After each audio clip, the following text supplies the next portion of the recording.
Hi everyone, Lori here.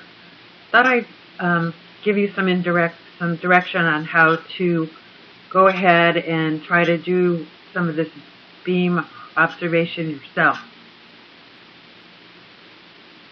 So the goal here is just to have you also understand what you're seeing and how do you see it, and explain a little bit about what the differences are.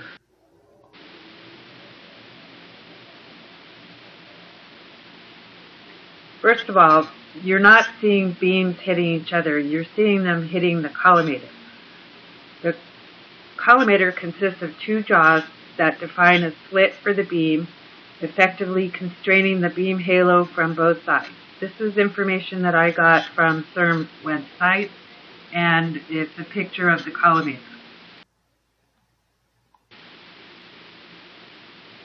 Here is an event display of what they call a collimator splash event seen by the Atlas experiment.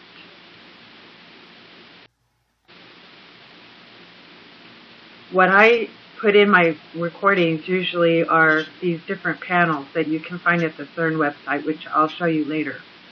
But there's a main index page, and I usually look at or include any one of these other panels. The LHC page 1 panel, the LHC 3 panel, the dashboard, and I'll explain each of these in a little bit more detail when I get to them.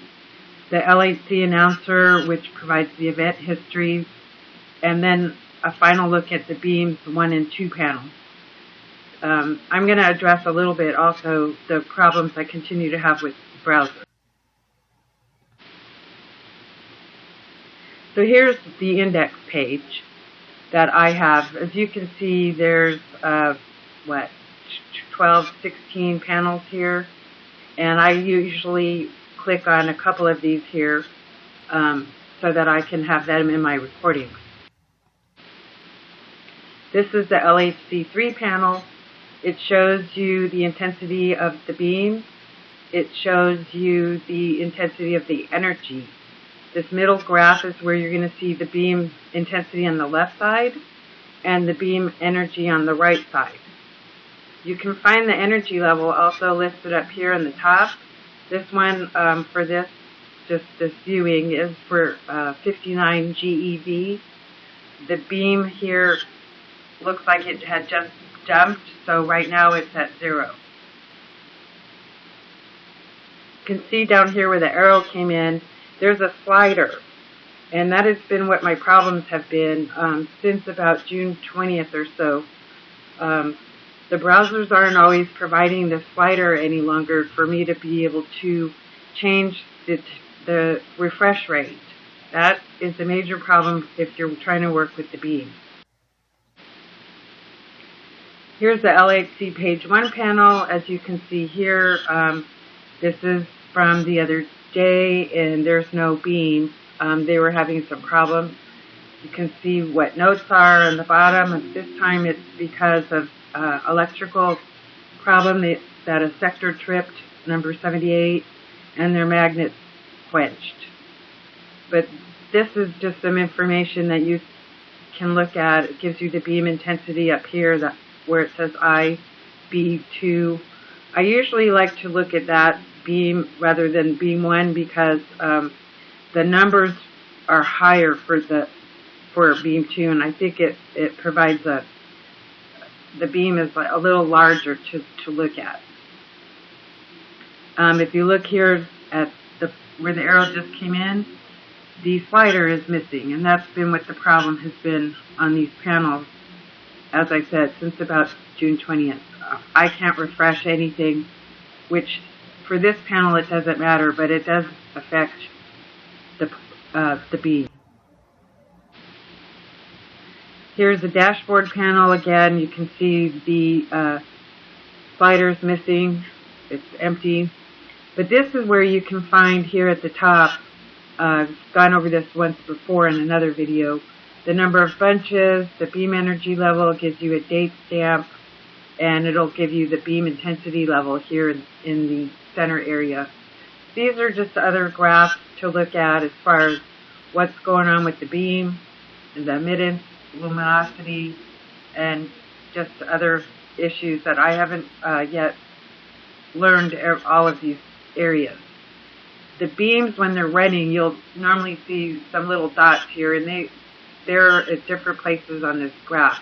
I believe what they prefer is to have it run along this red line that you may not be able to see here, but it goes up to this corner here. But I normally see them to the left of the red line. Here is the page that's activated when you hit LHC announcer. It just shows you the event history for a time period just before you turn it on. So as you can see here at the top, it has LHC announcer started. So all this information that occurred prior to it is not bold. It was occurring before I got to the website and turned on the announcer. But you can just see the different energy levels that they're at through this time period. It went up to, it looks like 4 TeV, and the lowest was 0.5 TeV. Here's the beam panels, which I'll be showing you later live how it works. But with this is the panel you'll want to get to, and you'll focus in on one of these two areas, beam 1 or 2. You'll scroll in so you can see it better. And down here you can see that at this time it happens to have the slider working. And the refresh rate you can move from anywhere between 10 seconds to 120 seconds when that slider is there. However, lately been having problems with various browsers, and you can see here again it's missing. So I don't know what their default refresh rate is. It could be up to 120 seconds. So when it's like that, I can't really make a recording. It sits there too long on the recording. I'll be there for a minute at least, possibly waiting for the next cycle of the beam to show up. Now, just to let you know what we're seeing in the beam, and why there's differences, my observations are it depends on the energy level, the beam intensity, and the number of bunches. So for instance, this snapshot was taken July 12th at the date stamp time shown up on the left here. 41 seconds into the video, the energy level that day was 450 GeV. The beam intensity was 1.12 E plus 10, and the number of bunches was 6. Now that information was all obtained from those other panels I just went through and showed you. But you can see the quality of this beam. It's not very adhesive looking. It's normally when you see kind of colors in this, I happen to see faces more in these beams than I do when it's got more energy. As far as just it seems like I see a lot more faces. This one I see one here, but then there's also one down here that I saw later. So you do need to look around in this dark area. You'll see faces you didn't see right away. There's another face here on the left side of the beam I hadn't noticed before either. So here's another day. The energy level was the same, but the beam intensity level was higher, and the number of bunches was more. It was at 72. And this is the date stamp up here in the left top corner.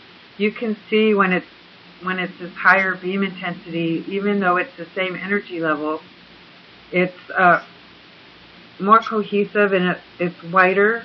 I have a harder time finding faces, but there is one here again on this left side. There's it's kind of like the beginning of a face on these. So I don't like spending too much time trying to record when it looks like this. It just seems too hard to find anything that I might be able to really point out to you.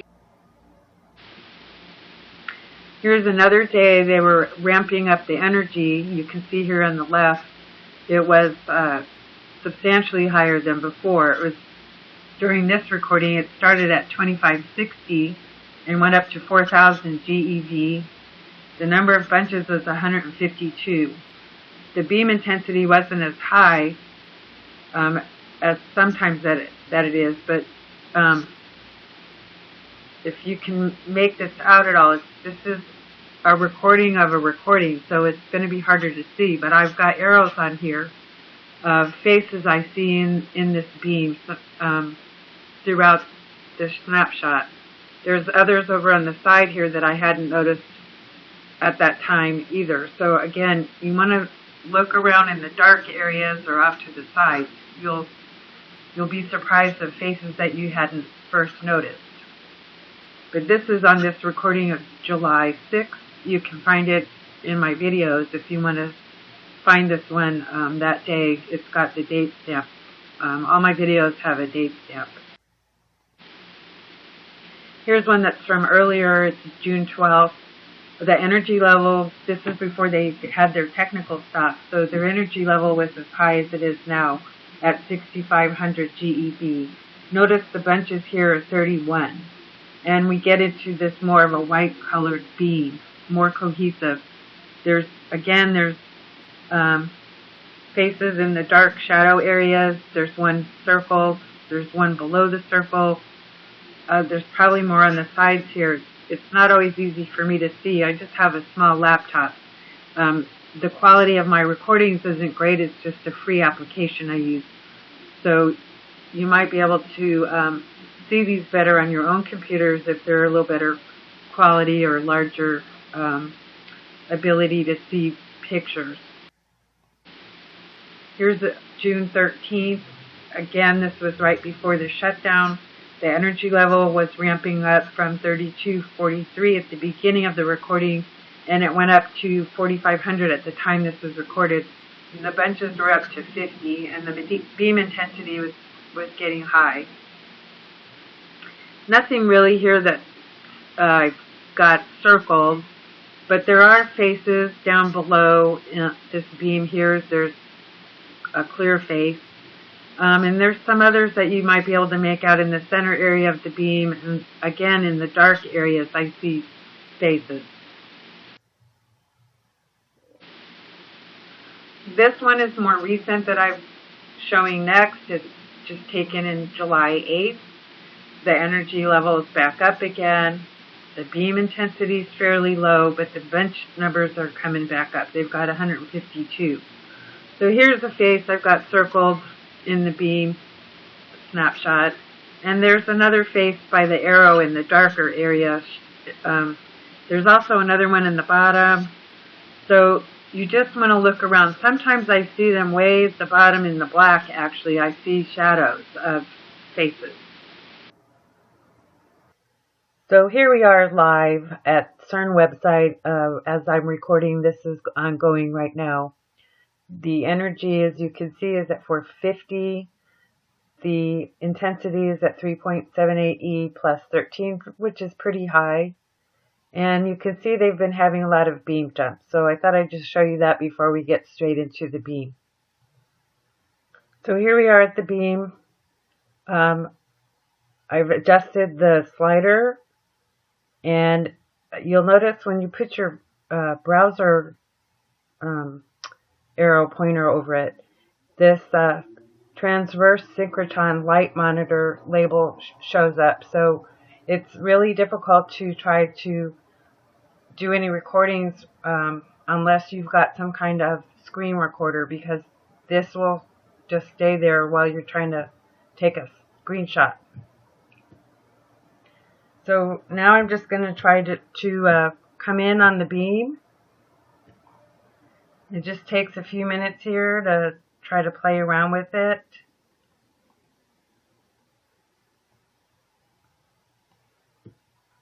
And I just come in to where I feel like I can see best on my computer. And you can see a face already right there, but then I just move it in and out. Normally when it's white like this lower energy, I have to go in further to focus in on it.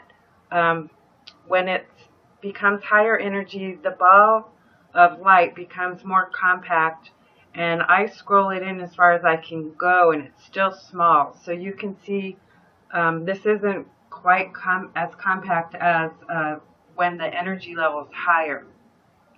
And this is kind of, there's a face there. This is kind of at the stage that I don't, there was one up there. I'm not too thrilled about taking them because it really is harder to see. But that's kind of, that's all you do with this. You just adjust it around to what's best for you. And like I said, you really need to have that slider working, or you'll be not being able to see these beams refreshing as fast, and you won't get as many observations of the beam. And so that's pretty much it. I hope this helps you to do it yourself, or bring it to someone else's attention, and maybe someone else can help you if you don't have a way of recording this. But I definitely am glad that people are wanting to do this too, because I think everyone should be able to see what's going on over there at CERN. Thanks.